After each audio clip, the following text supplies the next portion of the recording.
Today, I'm going to show you how to improve your sequenced drums with one simple tip. Freebie. Hey, how's it going, everybody? Welcome to Freebeat, where I post new music-related content every single day, so if that sounds good to you, hit that subscribe button, ring that notification bell. Let's get started.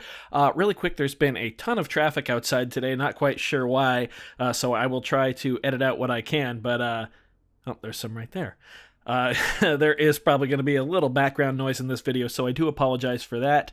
Also, today's video is going to be, the concept anyway, is going to be demonstrated on the PO32 Tonic, but this will work on any basic 16-step drum machine. I'm going to be using two patterns, so 32 steps total, but as long as you've got a basic 16-step sequencer that can use at least two patterns, you'll be good to go. So in electronic music, a lot of times the drums have a really driving role, in relation to the other sounds and instruments. We've got usually a heavy 4-on-the-floor emphasis that we don't really want to give up. But one thing that you should be trying to do in your music is include variance still, especially in the drums.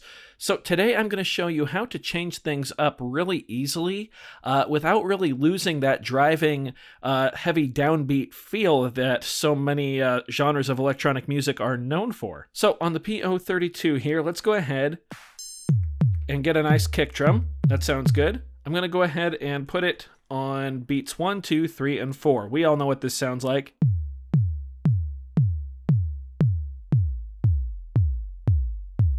Pitch it down a little bit. There we go. Cool. So as you can see, I've got it on beat 1, beat 2, beat 3, and beat 4. Now let's go ahead and take this snare drum and put it directly on beats 2 and 4. Again, that's fairly simple.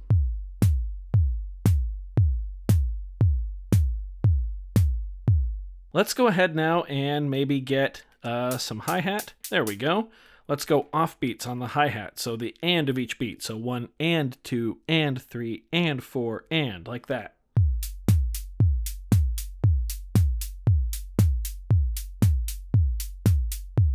Awesome, so there's a very basic electronic drum groove. Now, if we want to add some variance without losing that drive, let me show you a nice, easy trick. Okay, so let's get that pattern, and I'm going to copy it into slot 2. Now I'm going to move into my second pattern, which is just a copy of the first one, and this is where we're going to start to mess with things, okay? So now what we're going to do is we are going to take each of our three sounds, our kick, our snare, and our hi-hat, and we are going to swap where they are located in the beat, in correlation to the downbeat and the upbeat. So let's start with our kick drum. If we go in here, we can see we've got our kick drum on the downbeat of 1, 2, 3, and 4. We are going to move that to the upbeats, to the offbeats here, the and of each beat. We're going to remove the ones on the downbeat. So now we're on 1 and 2 and 3 and 4 and. And just that right there is going to change things drastically. Let's chain our two patterns and listen to them. So it'll play pattern 1 and then go to pattern 2.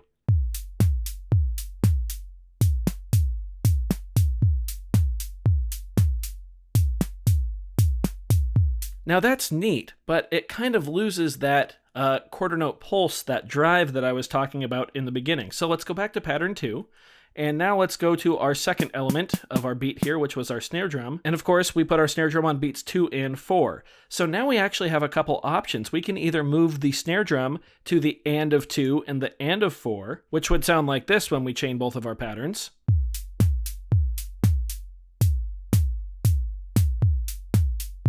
Not really digging that as much, so let's go back to just editing pattern 2. So I'll move the snare drum back to where it was. What if instead we shift the snare drum to beats 1 and 3 rather than 2 and 4? So now beats 1 and beats 3. Now let's chain our patterns and see what it sounds like.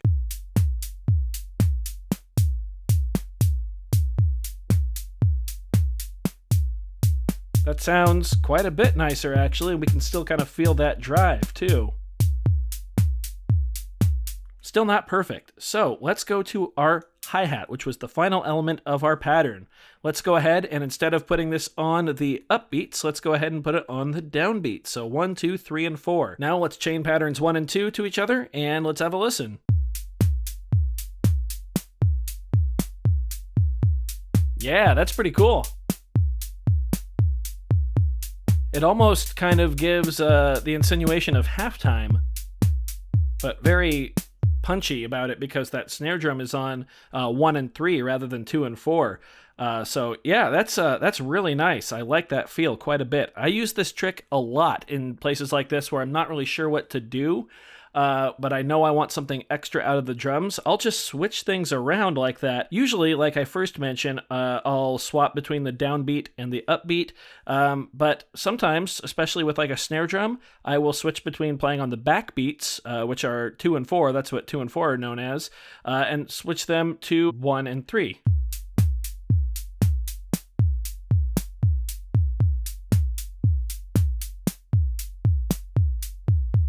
Awesome. And now, with just 32 steps, we've actually got quite a lot to work with if we want to sequence a bass part around this, maybe some chords or a lead or sound effects or whatever we want. There's quite a bit of interest rhythmically in the drum part now. We can even take this, a step further. So if we go into pattern 2, go into the hi-hat, let's go ahead and also add a step on the E of each beat. So 1 E and a 2 E and a 3 E and a 4 E and a. Let's chain pattern 1 to do and have a listen.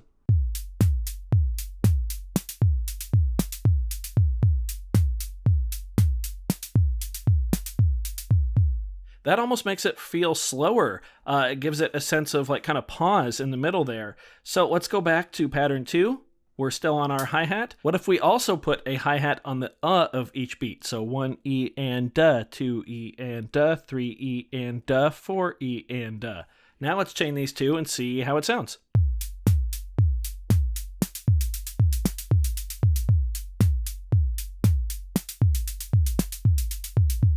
Nice. In my opinion, that is still quite listenable and honestly quite danceable as well. Which of course is always something to consider, especially if you are going to be distributing your music to the public. Yeah, that sounds pretty cool. Let's just jam on that with some of these punch-in effects on the 32 tonic here.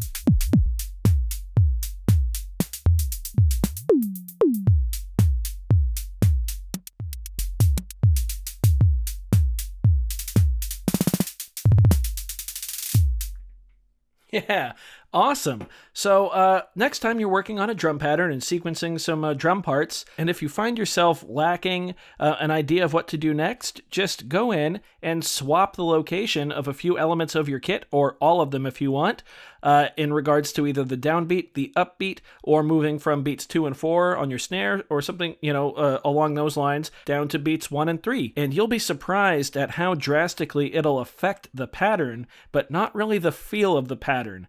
And really quick, I forgot to mention, but the reason that it does that is because the listener is already used to hearing a sound, in this case our kick drum, on 1, 2, 3, and 4, the downbeat. So while when we move to pattern 2, they're not hearing the kick drum on the downbeat, they are still getting the kick drum, but they're, more importantly, still getting some sort of sound on the downbeats. And that's what's important. That's what causes the listener to still feel that pulse, which of course continues to run throughout the entirety of our 2-bar pattern. So I do hope you found this video helpful. If so, be sure to leave a like on it. If not, you can always leave a dislike. That's okay too. Doesn't hurt my feelings, just makes me try that much harder next time. Either way, be sure to hit that subscribe button, ring that notification bell. Thank you so very much for being here. Thanks for watching. We'll see you next time. Bye.